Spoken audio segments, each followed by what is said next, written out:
Ahojte, vitajte pri dnešných novinkách, ktoré dorazili do prémiových nožov a dneska tu budeme mať tak trošku namiešané, pretože tu máme jeden kúsok od Maxace, niekoľko kúskov od Wostedu a niečo málo od Reatečka.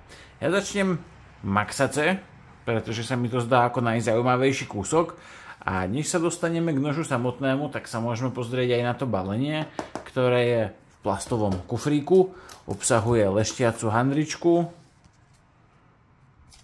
pogratulovanie k novému nožu, takýto rodný list aj s hmotnosťami.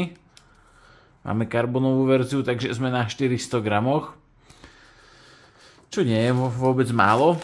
Taktiež máme v balení aj náhradné diely a okrem náhradných dielov tu je aj tento veľký šrob, ktorý funguje práve ako dodatočná poistka, pretože nôž, ku ktorému patrí, sa volá Maxace Vortex a je to takéto brutálne kukry.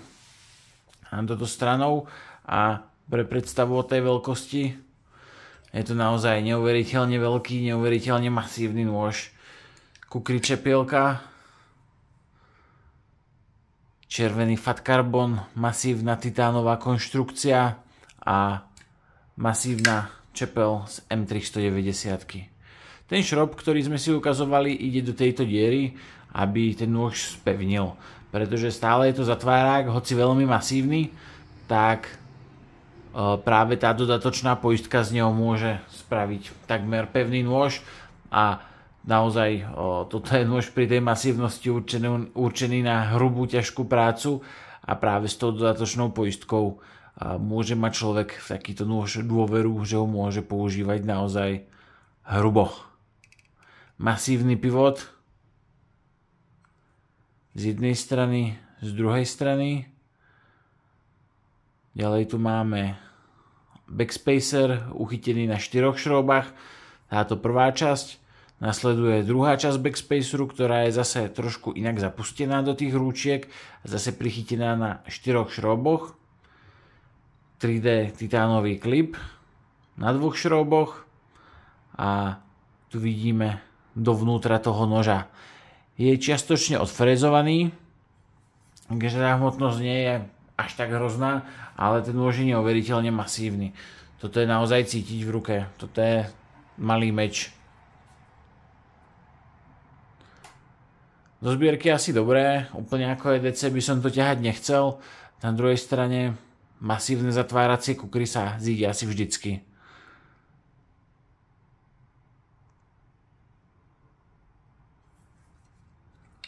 Chod prekvapivo dobrý, pretože tá čepel je neuveriteľne masívna. Otváranie ide aj kolíčkom, ale najjednoduchšie to je švihom. Pod tou kamerou sa mi to úplne nechce robiť, aby som si ju nezhodil, ale na ukážku si to určite ukážeme. Logo výrobcu, označenie čepele, páči sa mi tento minimalistický štýl značenia, názov modelu Vortex. Masívny framelock, masívny. Poďme sa ale povenovať aj ďalším kúskom, ktoré tu máme. Čo som nespomenul je cena. Cenovka modelu Vortex je 23 100 českých korún. Myslím, že to je jeden z najdrahších nožov, ktoré boli a sú stále v ponuke prémiových nožov. Začnem ďalej trojicou lacnejších kúskov. Je to model Wosted Raccoon Cup.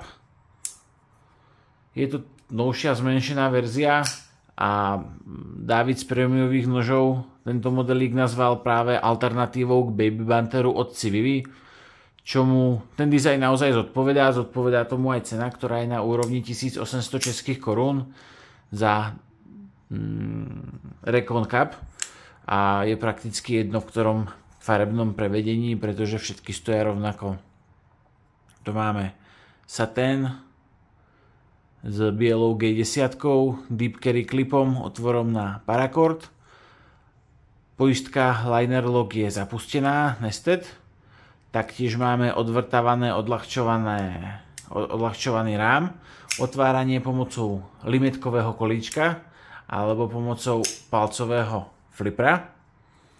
A taktiež tu máme potom takéto taktickejšie celočierne prevedenie s modrým kolíčkom. Čo je pekné, že nemajú obyčajné pivoty, ale takéto trošku zdobenejšie. Je to zase trošku niečo iné. Klip sa dá prehodiť, takže vhodné ako pre ľaváka aj praváka.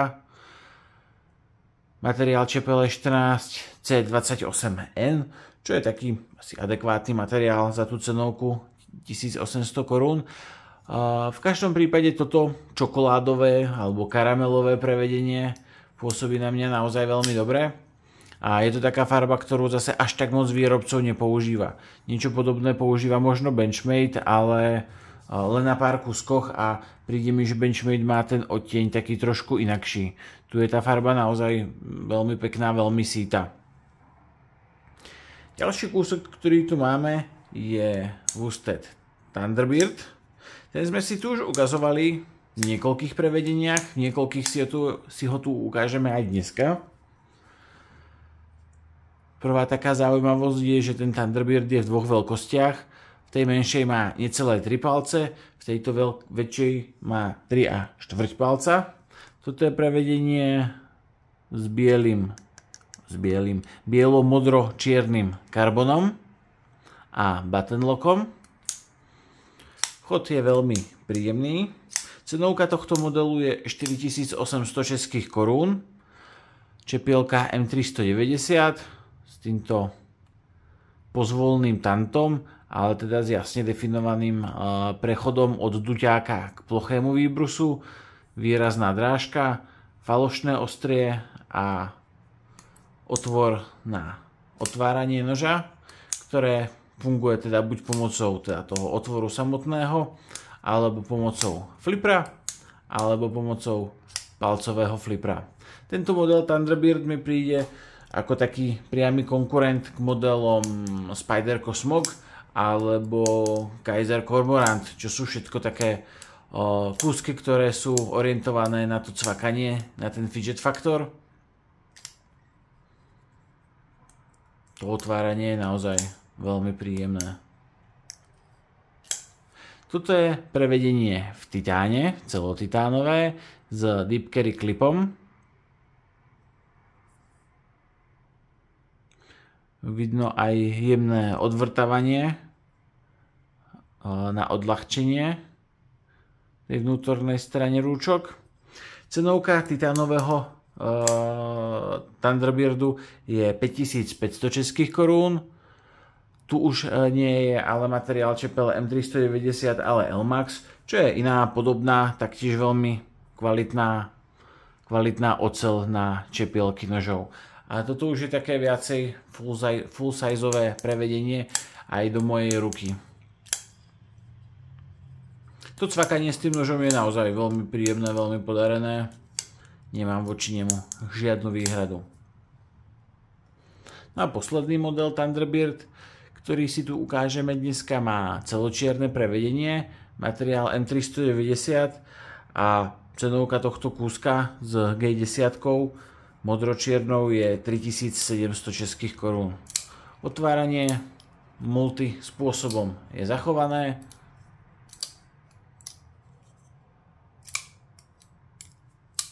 Naozaj sa s tým dá pohrať, pocvakať a stále platí, že je to veľmi užitočný a veľmi praktický nožíček, ktorý okrem cvakania ponúkne aj seriózny rezný potenciál na EDC-čkovanie, určite ideál. No a posledný kúsok, ktorý tu máme, ale teda v rôznom farebnom, rôznočepelovom prevedení, je model Reate Exo. Tentokrát má pôvodnú veľkú veľkosť, pretože to Exo sa vyrába v niekoľkých veľkostiach. Toto je tá tzv. OG veľkosť, teda tá, s ktorou to celé začalo. My sme si tu ukazovali naposledy Reate Exo M, ktoré je o trošku menšie. A ešte existujú aj všelijaké miniverzie. V každom prípade najväčší zmysel má podľa mňa práve táto veľká veľkosť, ktorá je naozaj plnohodnotná a veľmi príjemná. Konštrukcia zostáva stále rovnaká. Akurát je vybavený teda už aj dodatočnou poistkou, pretože táto pôvodná verzia nemala ani klip, ani poistku proti otvoreniu a zavretiu. Takže za mňa celkom príjemný upgrade. Konštrukčne je toto isté. V tomto prevedení dostal ten nožík ale celočiernu úpravu. A v podstate tá ručka je vždycky robená takto dvojfarebne, kedy sú tie hlavné diely čierne a inlaye, klip a doplnky sú potom anodizované do modra. Čo sa týka čepielok, tak tie v tomto čiernom prevedení dostali takýto dvojtónový finish. Toto je verzia z Elmaxu. Potom tu máme štandardnú netanto čepel a vo verzii s naturálnou mikartou.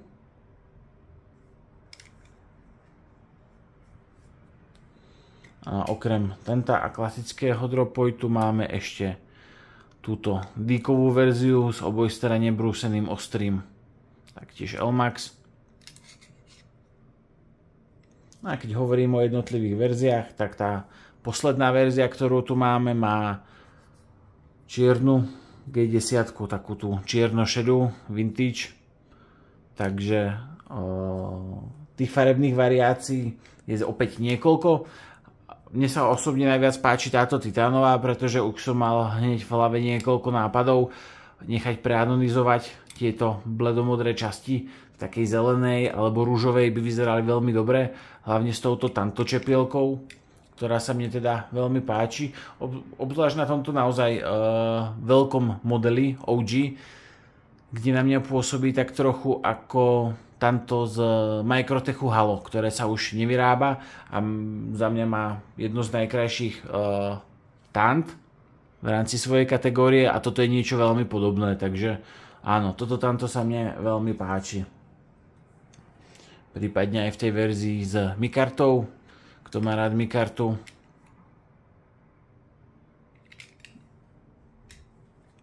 Ten samotný mechanizmus pri všetkých nožoch je rovnaký. Ja si s nimi moc necvakám, pretože sú len zapožičané do videa. V každom prípade, koho by zaujímal ten mechanizmus, tak odporúčam navštíviť niektorú z najbližších výstav, na ktorej budú aj prémiové nože. Za týmto účelom odporúčam sledovať sociálne siete, hlavne Instagram a Facebook prémiových nožov, kde vždycky dopredu oznamujú, na ktorých výstavách budú alebo nebudú.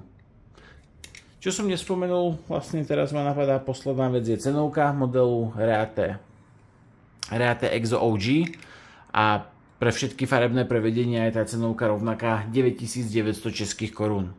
To je odo mňa všetko. Ahojte.